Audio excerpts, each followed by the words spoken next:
Hello, everyone. My name is LaShonda Lewis, and I'm the Communications and Media Specialist here at the Chaplaincy Institute.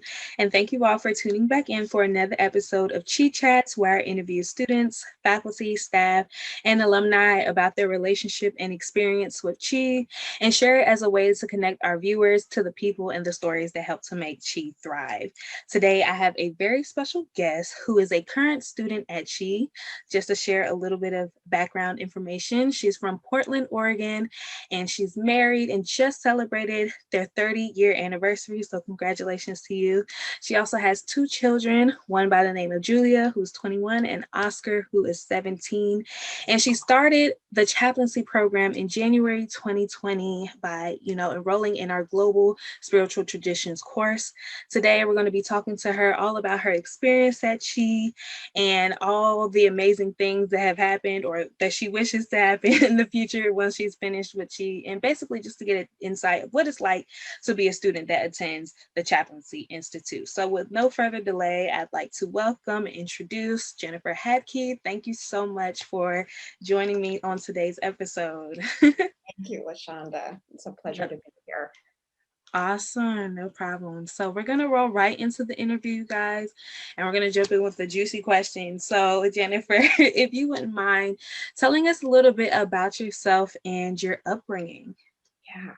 And actually, LaShonda, if it's okay, Mm-hmm. this last week in spiritual direction, I was gifted a poem.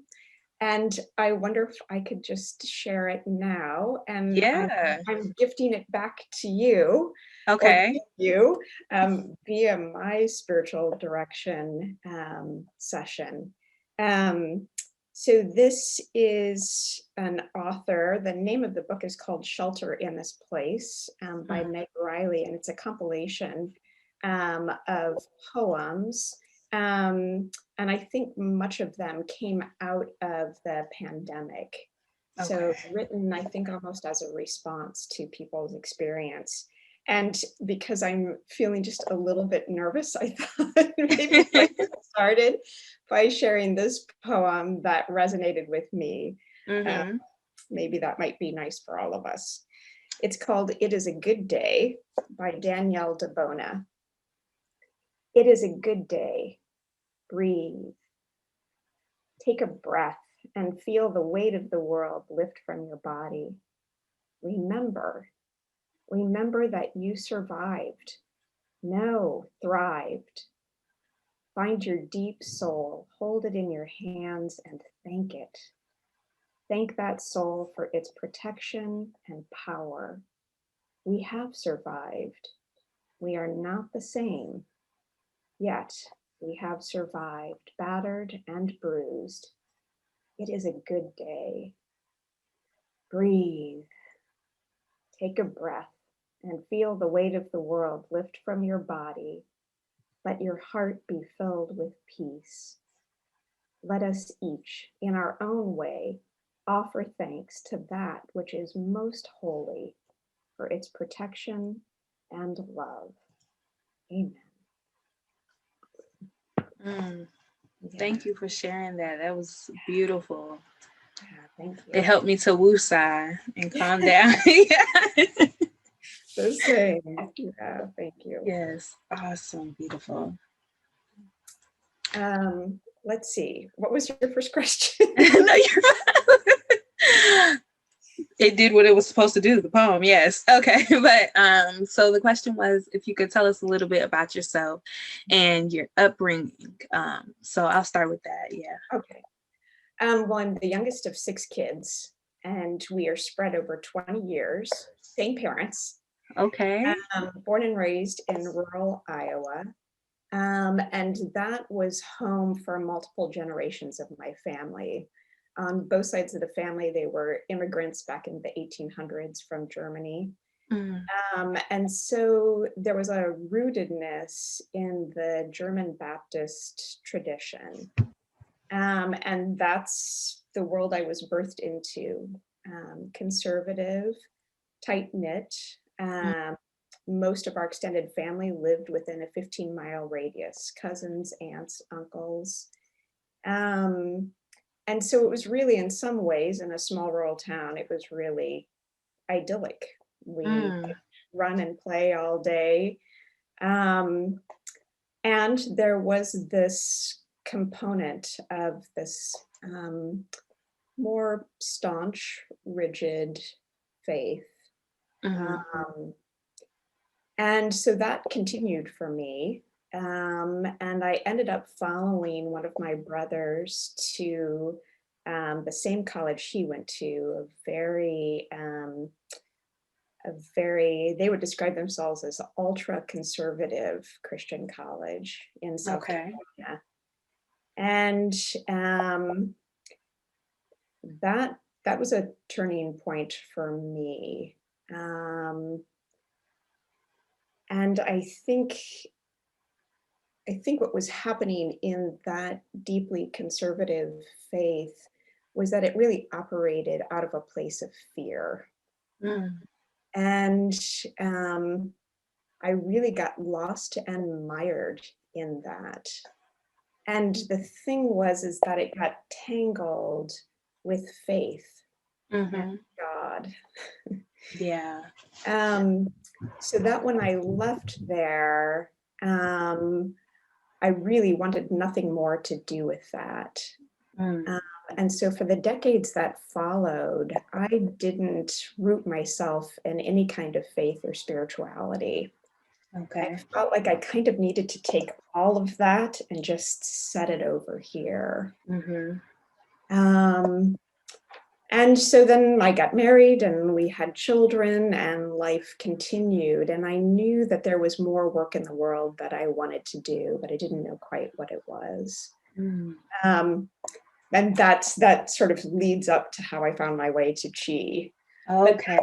um, that's a little bit of the background, just kind of a quick snapshot. Mhm. Um, that world, and much of my family is still rooted in that faith tradition. Um, but I, I am, um, I'm so grateful that my Mhm. orientation has shifted to something different. Yes.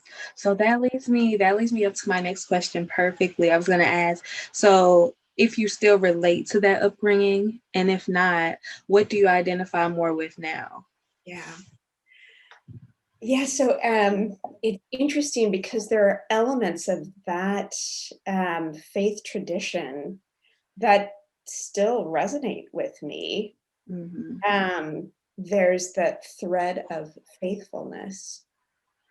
Mhm. This morning, I was just thinking of the hymn that we used to sing, "Great is thy faithfulness," Mhm.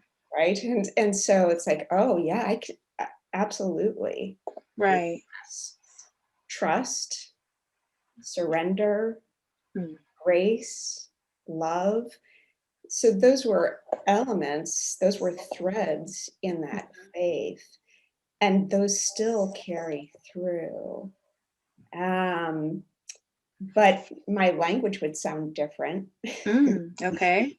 So, what speaks to me more is thinking of Divine Mother, Mm. Okay.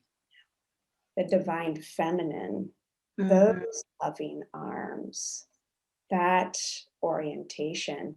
And has that has solely come about because of my time at Chi. That's Mm. transformation that has happened for me just since 2020, just since that very Wow. first class of GST1, Mhm. January of 2020. And it's been just an unfolding and emergence, and that experience for me of sort of getting my head above water, Mhm. and then the spiritual plane opened up in front of me, Wow. and it was just like, oh, this is not that tight, cloistered place of fear. Mhm. It's a land of freedom. Wow. And and one could spend an eternity just exploring this spiritual realm, Mm. which is wonderful. And we're human, and we're here, we're present, we're on earth with our feet on the ground. Yes, So yes. it's interesting to rest in that sense of the spiritual realm while being fully human. Mhm. Mm. That is beautiful. That was a beautiful explanation. Perfect. Thank you for sharing that. So that leads me to my next question about how did you get to Chi? How did you find out about this and really decide that you wanted to continue on this path or this Mhm. journey, should I say? Mm-hmm. Yeah, well, that was divine grace. Mm-hmm. um, I I had questioned for a long time, especially as the kids were getting older, what is my work in the world? Mm-hmm. And when I was little, my mom in our little community in Iowa was really, I mean, what she was doing was hospice work. And often, when there were patients in the nursing home or the hospital who were Mm-hmm. dying, the nursing staff would call on my mom. These would be patients who maybe didn't have family, didn't have somebody Yes. to sit with them, but they were in that process, in their transition. Mm-hmm. And so she would leave whatever we were doing. If we were in the middle of our supper or whatever, she would leave and then go and sit with that person until they passed, so they weren't Oh, alone. wow. Um, and so the memories of that started coming back to me, and I started thinking about how she would speak to her experience with whatever person she had just been sitting with. Mm-hmm. Um, and so one day in the fall of 2019, I just sat down at the computer and just typed in, like, how does somebody enter hospice work? And of Mm. course, social work came up and nursing came up, neither of which spoke to me. And somehow in that search, the Chaplaincy Institute came up. Wow. Clicked on it and I read the homepage. Mm-hmm. And honestly, Lashonda, it felt like every word was written just for me. And it spoke to my heart. Mm-hmm. I thought, this is what I've been looking for. And so hospice was that was the thing that caught my imagination. Mm-hmm. Um, and I will say that during all 2020 and into this year, um, the idea of entering hospice work has sort of quieted, and now I'm just sort of waiting to see what will emerge from that. I did switch from a straight certification in chaplaincy to the dual certificate program of chaplaincy and spiritual direction. So Okay. I'll begin the spiritual direction component in January next year. Oh, good. That's awesome.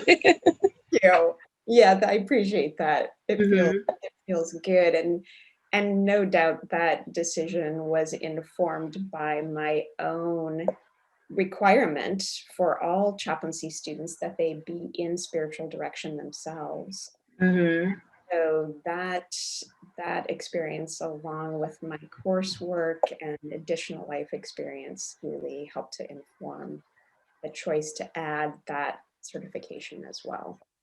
That's good. That's awesome. Have you had the chance to meet Pastor Jacqueline Duhart yet? She's my spiritual director. Oh, okay. Okay. Yes. I'm sorry. I It's love come her. full circle, and she was the Yes. one who shared that poem with me last week. So I'm bringing that. Wow. Yes. She's amazing. Yes. That's She so is. awesome.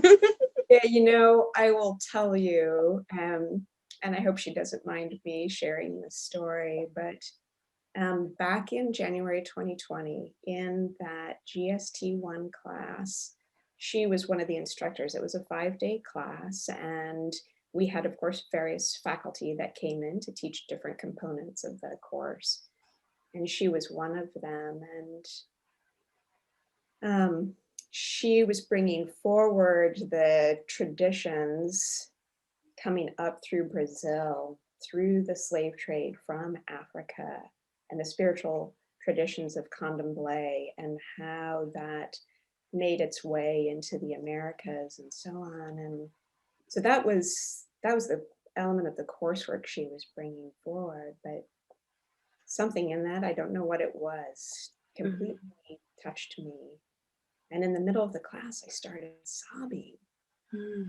Just couldn't, like, it was ugly crying.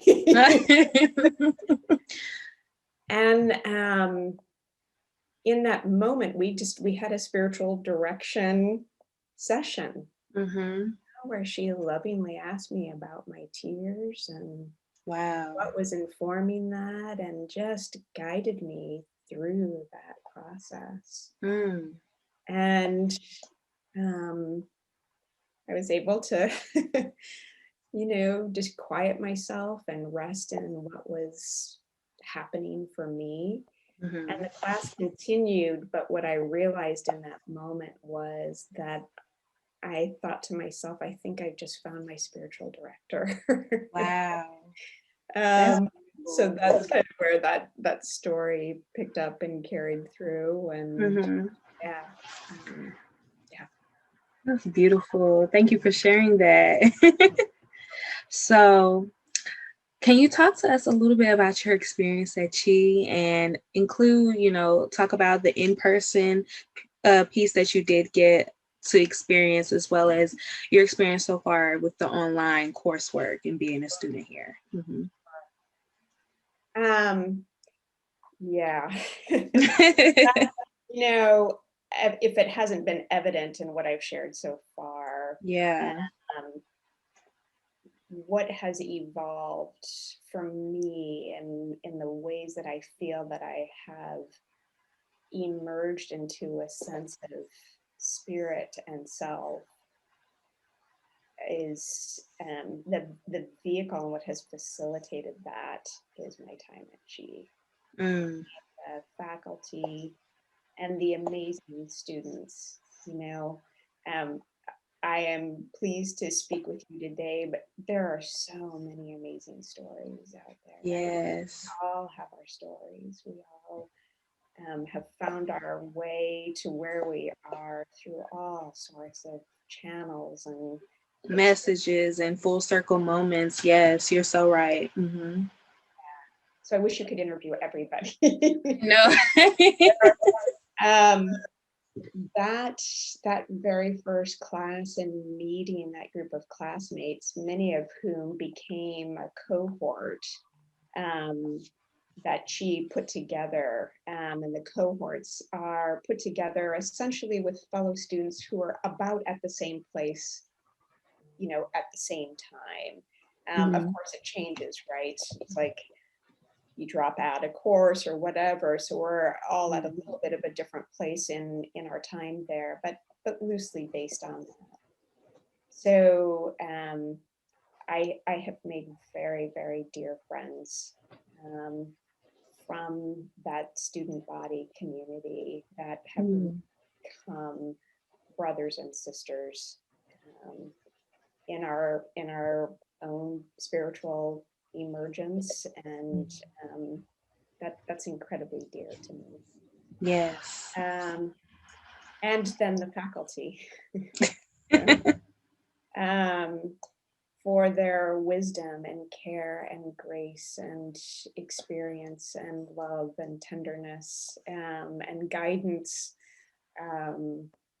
There's a wealth there that they so willingly share and extend themselves even beyond school related things. I reached out in conversation to my faculty advisor and our daughter, who is in college in New Mexico, who is struggling to find an apartment, and I was getting apartment advice from them. all without the boundaries of my school experience, but just lovingly shared.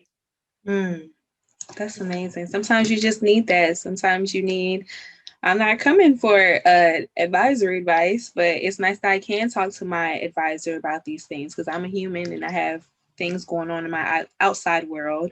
So I really admire that about Chi too, even just coming here as a staff member, that people recognize you as people, like they understand that we are complex human beings and different factors of our daily lives or outside lives can affect our activities within our Chi family and our Chi community. So I totally love that about this place. I've never been a part of or even realized something like this existed, honestly. So it's amazing. I love it. Yeah, and I think that sense of freedom, you know, starting in those first classes. So the kind of the first requirements in the chaplaincy program are those two classes, Global Spiritual Traditions 1 and 2. And um, that's that's the unfolding of all of the world's religions and faith. Mm, And I had just like a very cursory knowledge, but I it's an enormous topic and subject. yeah.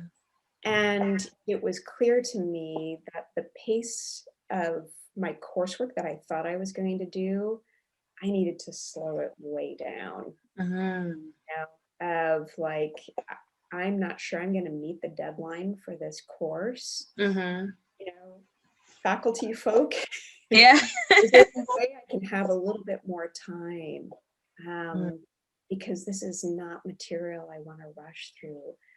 I could feel my unfolding happening. I could mm, feel this shift taking place in me. And that, you can't rush that, mm, you know? And life doesn't always offer you that ability to like slow down. right. Yeah. Program does, and that, I think that's exactly what you were speaking to, just Mm-hmm. saying, I think I need a different pace here. I'm not sure I'm going to Yeah. keep the pace that I thought I was going to. Is it possible for me to do that? And the answer was yes. Mm, that's I awesome. just think So I need that sense of freedom. that's beautiful. So would you say that is something that you value most here as a student? With that kind of like leading That's a tough into one. I'd have to wrap them all up between wrap it the all together. family and the community and that sense of freedom. Uh-huh. Okay. Yeah, don't make me pick one. Okay. Okay. I won't make you pick one. I want to pick one. Okay. Thank you. Okay. So this is abstract question. So if you don't have an answer to this, that's fine because when people ask me this question, I still have to think on it. So if there were no limitations or nothing holding you back or no problems, conflicts, or anything, what would you like to do after graduating from CHI or completing your time here at CHI? What is something you would like to explore or a certain direction you would like to go in? Mm. Yeah. As I said, that focus on hospice, which was really the link that got me to Chi, that that desire has quieted a bit. And I'm not entirely sure what that's about. You know, it's Mm-hmm. still there. And maybe that's something I link back to. Mm-hmm. Maybe it comes back around again. Or maybe that's all that it was just the link Right. that got me here. Um, well, there's definitely just the component of service to others. Mm, I know what my unfolding has felt like and what it is meant to me to feel rooted and routine in mm-hmm. spirit.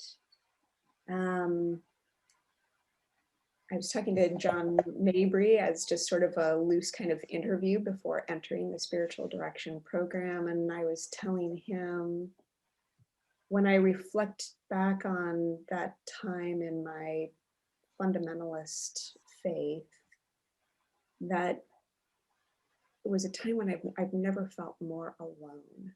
Mm. And I think a large component of that was the fear component, staying afraid, fear of punishment, fear of doing it wrong, Mhm. fear of disappointing God, falling short.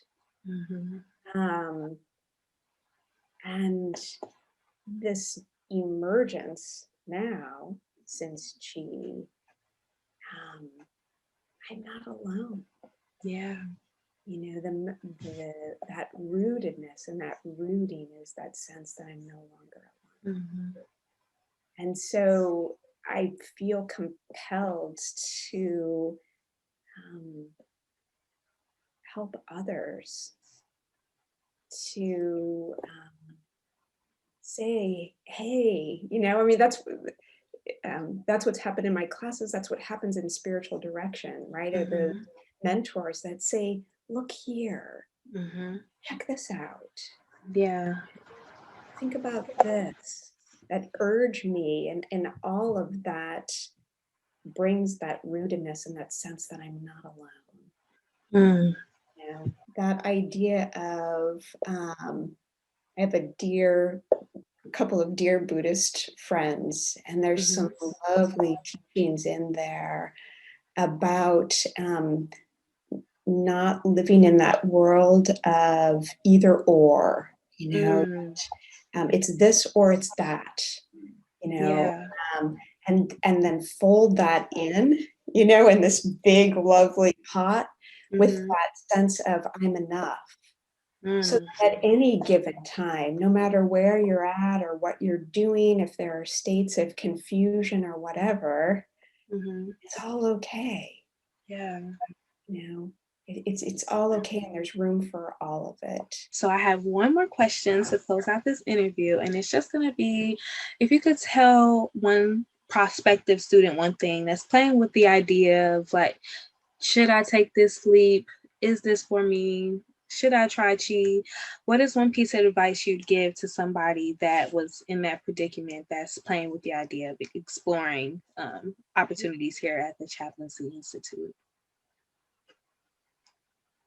I'd say just sit quietly and listen. Mm. Just just listen. And if that doesn't feel like enough, then don't hesitate to reach out and have a conversation.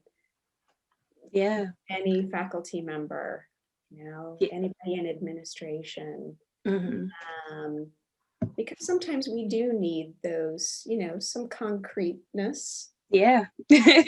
Some facts. If it's, there can be extenuating issues or circumstances that having a few answers like that are helpful. Um, I think of that moment after reading ChI's homepage, and that's what it was. It was just that quiet moment that said, Mm. this is what you're looking for. Oh, thank you so much, Jennifer. Thank That's you. awesome advice, you guys. So this is where we're going to wrap up our interview. I want to thank Jennifer Hapke, a student at ChI right now, current student, for coming and interviewing with me. I appreciate you guys so much.